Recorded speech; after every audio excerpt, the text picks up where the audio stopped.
নমস্কার, আজকে আমি ডিম পোস্ত বানাচ্ছি। আমরা তো ডিমের তরকারি, কষা, ঝোল খেয়েছি।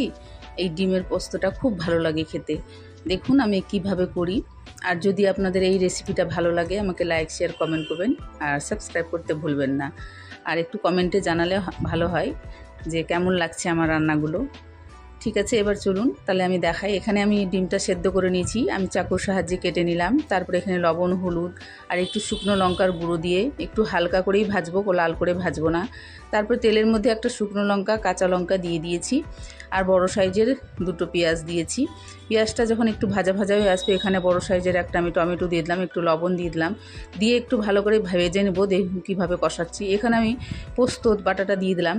তারপরে এখানে আমি কাজু বাটাও দিব, কাজু বাটাটা দিয়ে দিলাম, দিয়ে খুব ভালো করে দুটো নাড়াচাড়া করব, কষাবো।